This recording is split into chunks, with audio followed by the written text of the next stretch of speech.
Cancer, and welcome to 2026. We're looking at your preview for what you can expect this year. And I'm thrilled to make this forecast for you just because 2026 is going to be such a major year for incredible transformations in your life for all of you. We have the outer three planets now shifting signs, and you know they move very, very slowly, so we're ending chapters that's been going on 12, 15, 18 years and whatnot, and the shift is coming all now in 1 year. So let's see, where do we start? So sit tuned, and I hope you got your pen and your pad so you can make a few notes as we go along.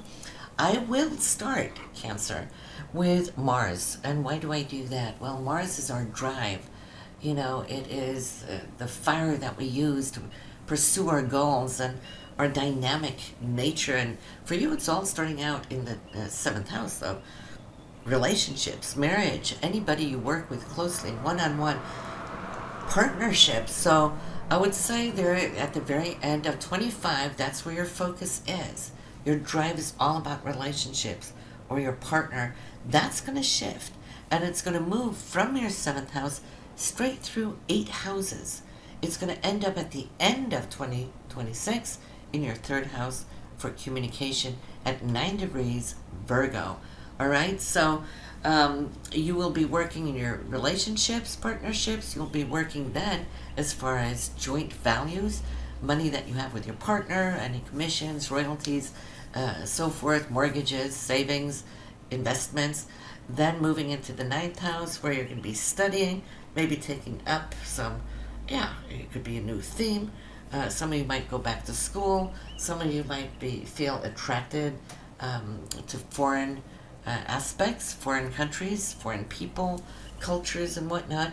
Then focusing on career, moving on to the 11th house of hopes, dreams, and organizations, 12th house, the need to pull back for a little bit there for a few weeks. Generally, Mars uses about 6 weeks in each sign, right? Once you've had that little pullback, you're going to come out full force with Mars in your sign, first house, and you're going to be up and going, really showing the world what you have been accumulating as far as all those subconscious thoughts, dreams, hopes, whatnot. So that's going to be a pickup of energy leading you straight into your finances. This is now at the end of the year there, say November. Money, your finances, money in, coming in, going out, and balancing it. Hopefully that could be a time of year you might be able to get a raise, and then ending up there in December, 9 degrees in Virgo in your third house, which has more to do with short distance travel, communication, presentations, and so forth, spending more time with siblings or your neighbors, that kind of thing. So that is Mars. It's not really going to be focusing too much on the home or on new love relationships, which is the 5th house, 6th house, health. Those 3 houses are not going to be touched directly by Mars's transit. It can come in, of course, via other aspects, but not directly as in a pure transit. I'm going to be moving straight on here, Cancer, to speak a little bit about Jupiter. Why? Because we love Jupiter, right? And you've been so lucky. You've been having it in your house, your first house here to your sign in 2025. And it's here as we start off the year. I would like to say that for you, it is going to be a game changer with where it's changing. And that is because it starts off retrograde.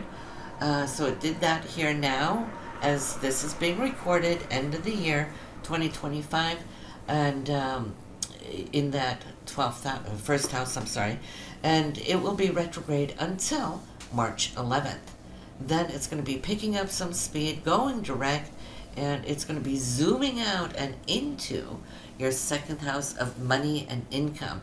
So from July 1st to the end of the year, you will see how money situations are going to be expanding, bringing in maybe new streams of income. That's always a good thing, right? And when it expands this area, this financial house for you, Keep in mind also that it may be also money going out. You might be spending more than normal. You know, Jupiter spends approximately 1 year in each sign, so it takes 12 years to go around once, and this is the first time in 12 years you will see how this is going to be affecting you and amplifying from July 1st onwards. Up to July 1st, well, yes, you are, I would say, closing down on a cycle, a 12-year cycle of you, what's important to you, what you want, what you don't want, that kind of thing, especially picking up speed from March 11th onwards. So this is where Jupiter is going to be doing its magic for you. Let's now get your pen and pad because we're going to talk about the retrogrades. And generally every year we have 3 retrograde periods.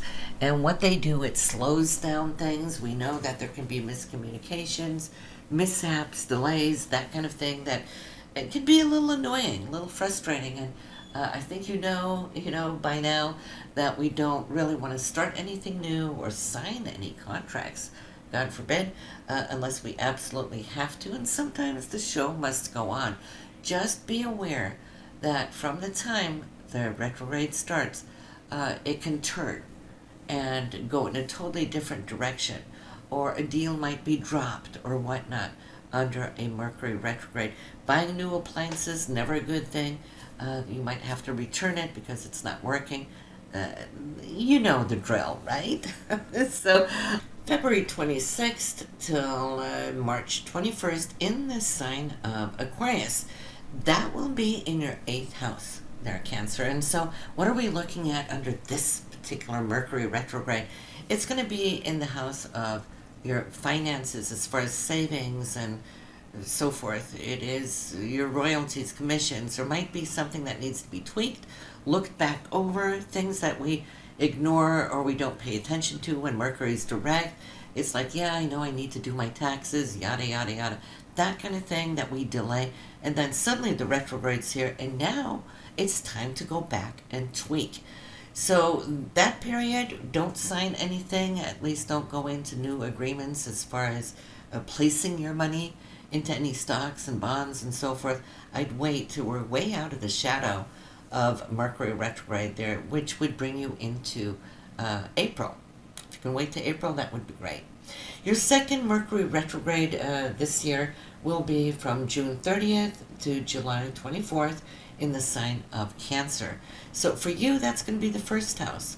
The first house has everything to do with you, how you show up in the world, how you present yourself. There might be delays, there might be some hiccups here, might be some challenges. Sometimes those challenges can be good. Not all retrogrades are negative. I've always felt here comes an opportunity to make things even better. If that is our mindset that we want to improve, then you got it.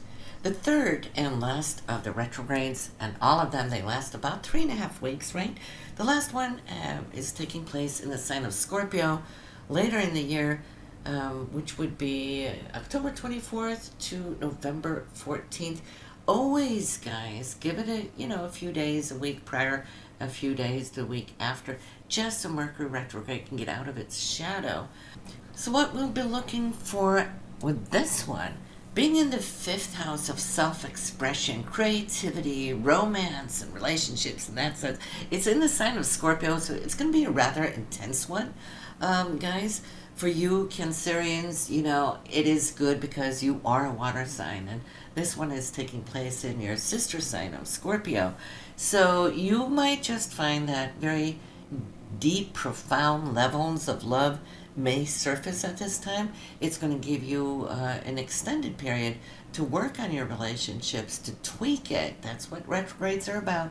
Not just pulling things apart, but it's putting it back together to a much higher level, okay? So you really want to work with that one. When it comes to your creativity, you might have started earlier on in the year some creative outlets or whatnot, projects and thoughts, ideas, and if you never got them up and going, push them aside because you were so busy while Mercury was just rushing ahead, it might be a good time to revisit some of those ideas that you had So for that, the tweak is really good. So you can refine it. So when Mercury starts going direct, you might have the time now towards the end of the year to bring them out and into life. So we're moving right along, Cancer, and to the most exciting part of this reading that I'm going to be giving you, and that's those three outer planets that I mentioned initially. Uranus, Neptune, and Pluto, those outer planets. I just want to mention here while I'm at it that I did make a song. It's on the channel called The Outer Planets. And I love them because they are our transpersonal planets. Everything from the sun out to Saturn rules our day-to-day physical embodiment and our restrictions, the 3D level of consciousness, our higher consciousness. These three outer planets rule our higher chakras, our upper chakras, which connects us to our spiritual true I am and who we are. And all three of these, now listen to this, Cancer, are going to be changing this year. And it's going to create some very, very profound and deep impacts upon you, your path, and whatnot.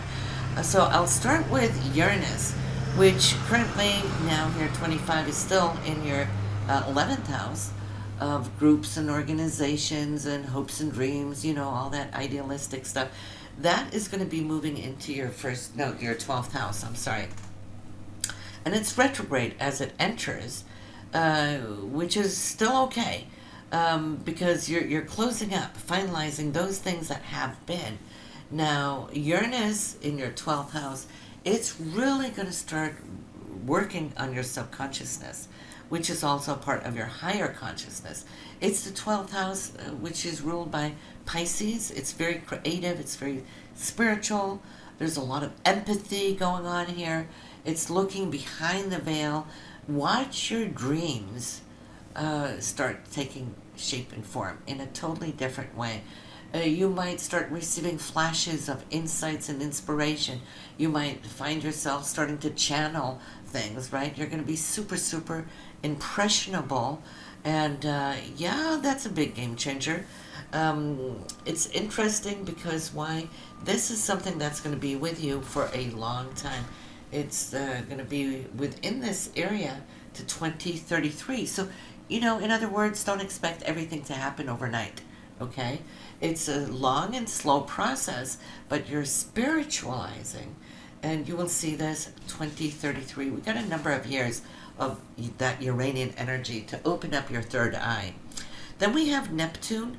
Neptune, beautiful, rules our idealism and whatnot. It's in your 10th house. Started here in Pisces. It's on its way in there to Aries. Now, that is interesting. And why do I say that, though? Well, let's take a look. January, it is 29 degrees. So it's just on that very last degree, hanging on to it before it shifts into 0 degrees there on the 27th of January into Aries. So what's that going to do for you? Well, be prepared. It's your career. What's happening with your career? Some of it may dissolve. Think about the qualities of Neptune. It's like the ocean. It can dissolve things, but it's so vast and wide. It's plentiful. It's like the dreams that you've been holding, and I want you to go back a few years. What was your goals? What were your aims? What was your hopes when it was in that 9th house? What were you studying towards? What was your ladder in wanting to climb the corporate ladder? Well, it's going to bring dreams into reality. Your 10th house, Neptune's going to be here with you for at least 15 plus years. Slow process as well. But its message to you, Cancer, is figure out what it is you truly desire and want. And the way to achieve it, it's not just by hard work, which is represented by the 10th house, which is ruled, normally there with Capricorn. You have an Aries 10th house. So that's dynamics, where you're going to be aiming and taking that energy. You want to visualize the outcome into your mind. That's how you're going to attract it. It's not running and chasing it down and working harder. It's more attracting it by seeing it. The more you can learn how to focus your vision on what it is you do want and eliminate the things you don't want.